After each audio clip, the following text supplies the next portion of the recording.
I want you to picture something for me.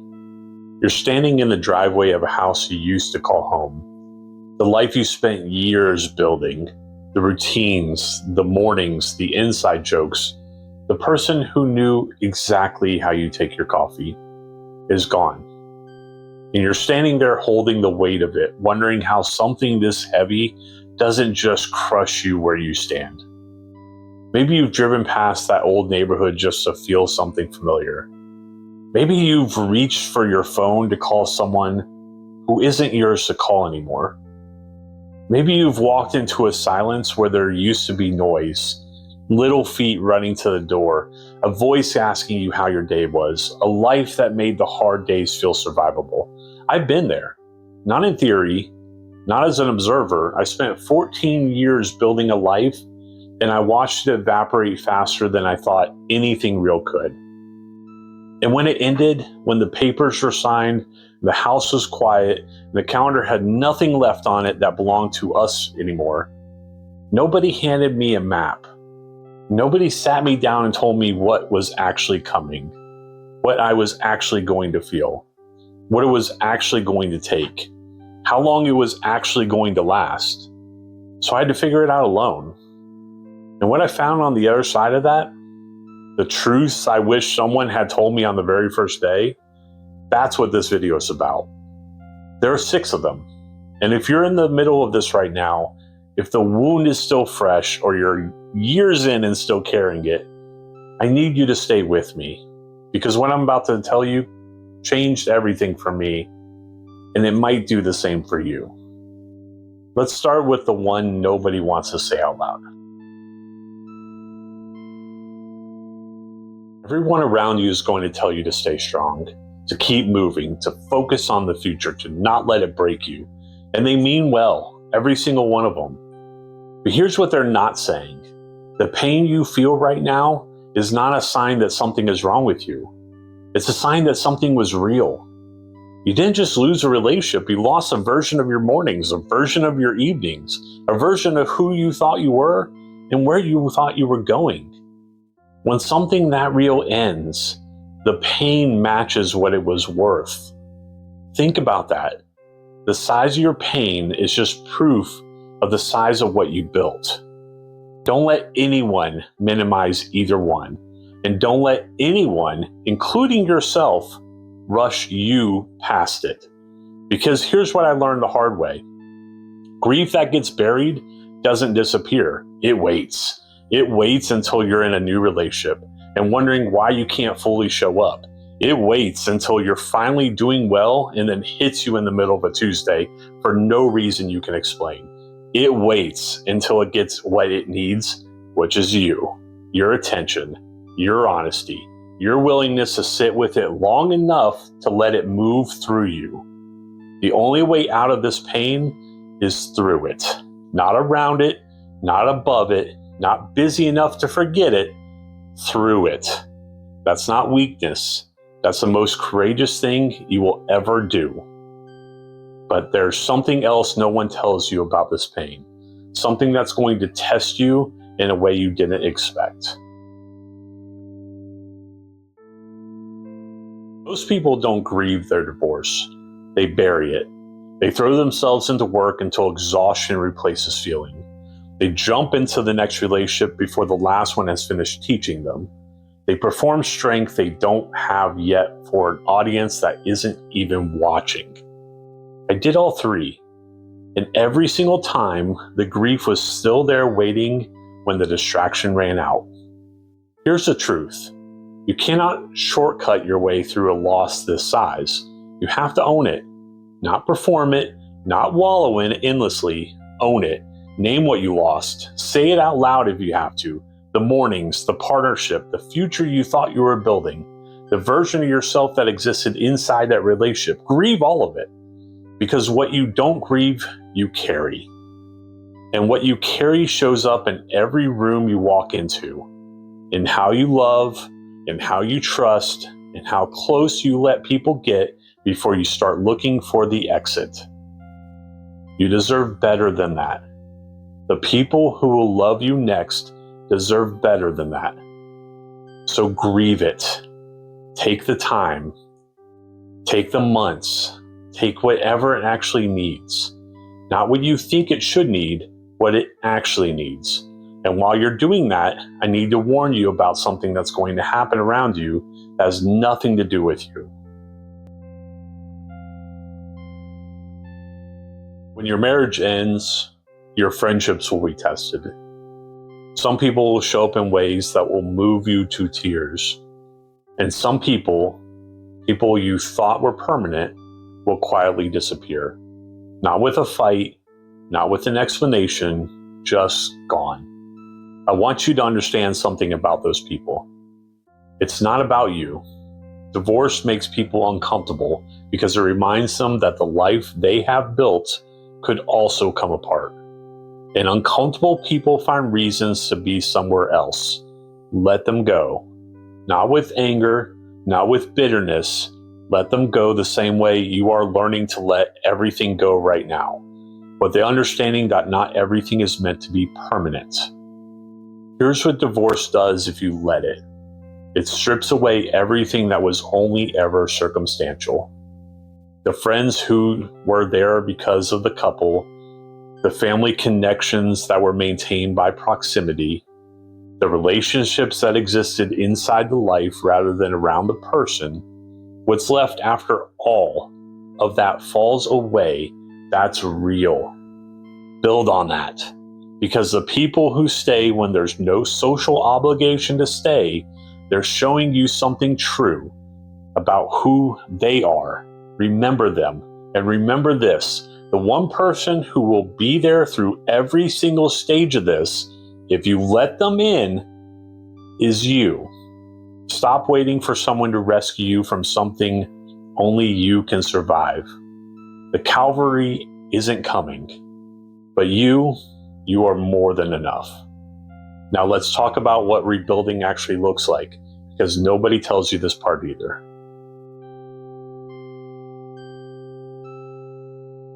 Nobody gave me a map for rebuilding, so I'm going to give you one. Not because everyone's journey looks exactly the same, but because when you're in the middle of it, it helps to know where you are. The first stage, it's just about survival. This is the early months. You're not rebuilding yet, you're just getting through the day, and that is enough. That is more than enough. Use work as an anchor, not an escape. There's a difference. An anchor holds you in one place long enough for the storm to pass. An escape just delays where the storm finds you. And if you have children, listen to me carefully here. Make your time with them non-negotiable. Not because anyone is watching, because your kids are going to remember who was present when the family broke. Be the one who was present every single time without exception.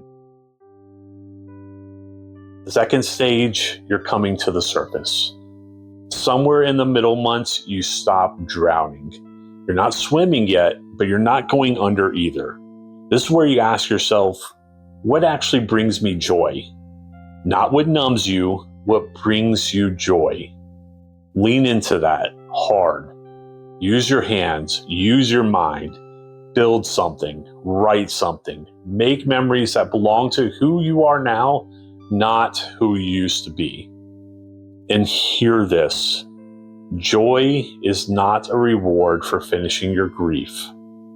Joy is what runs alongside the grief and reminds you there is still something worth staying for.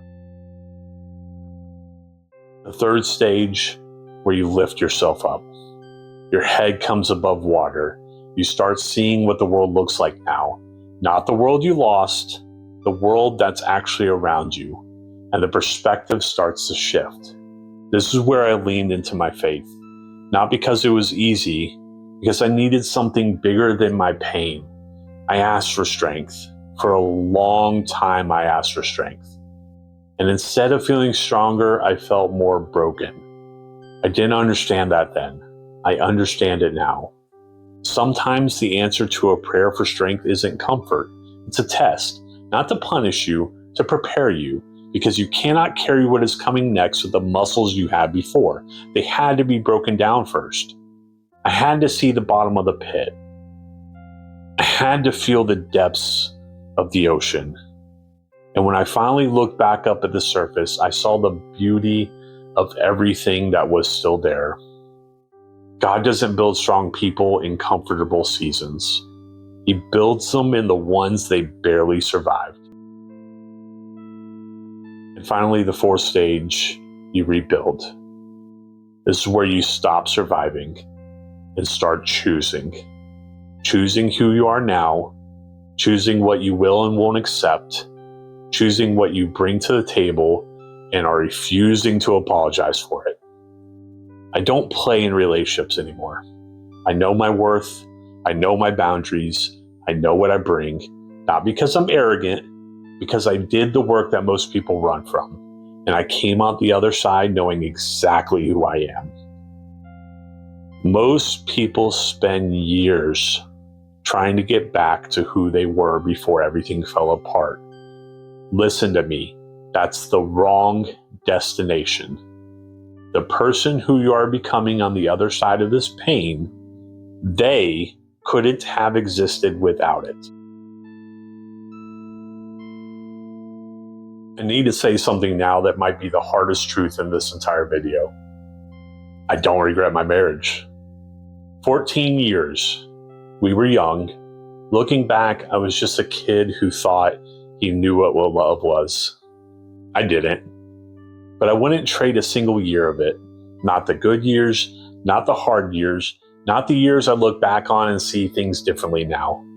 Because that marriage gave me the greatest gift of my life. And it gave me something else. It gave me the version of myself that got forged in the fire. The person who knows now what they didn't know then. Who learned the expensive way what love actually requires.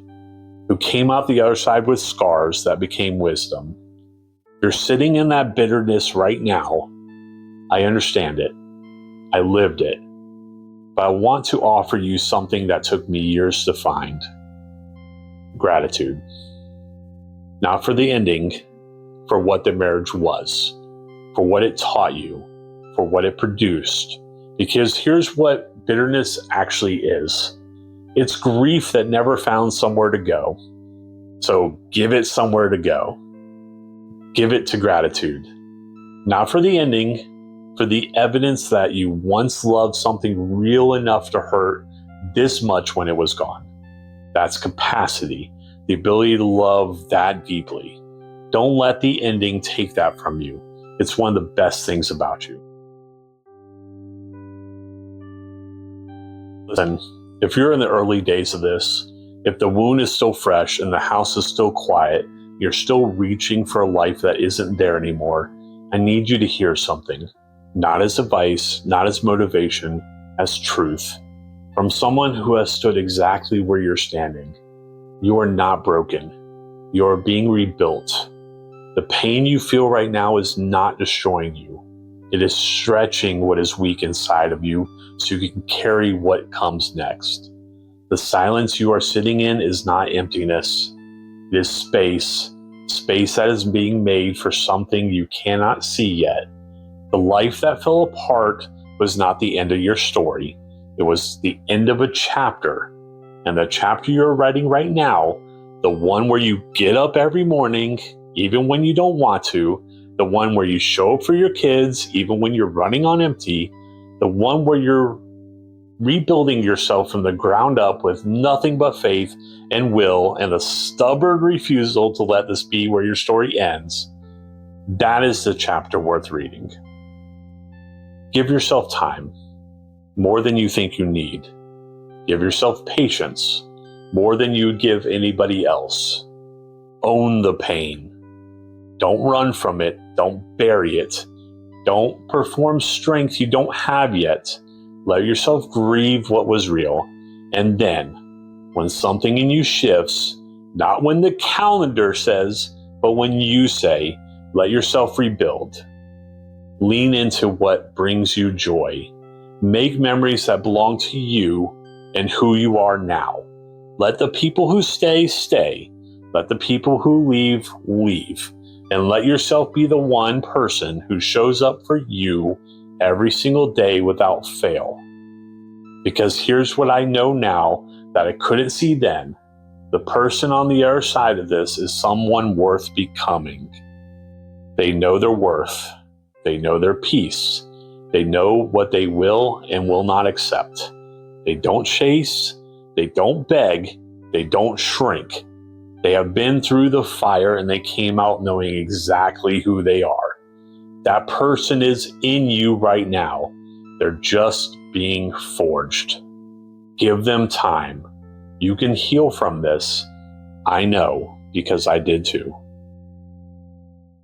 If this found you at the right time, please like and subscribe. I make content for people who are rebuilding themselves. And if this video helped you, share it with someone who needs it tonight. You never know whose driveway they're sitting in right now. You're not alone in this. I'll see you in the next one.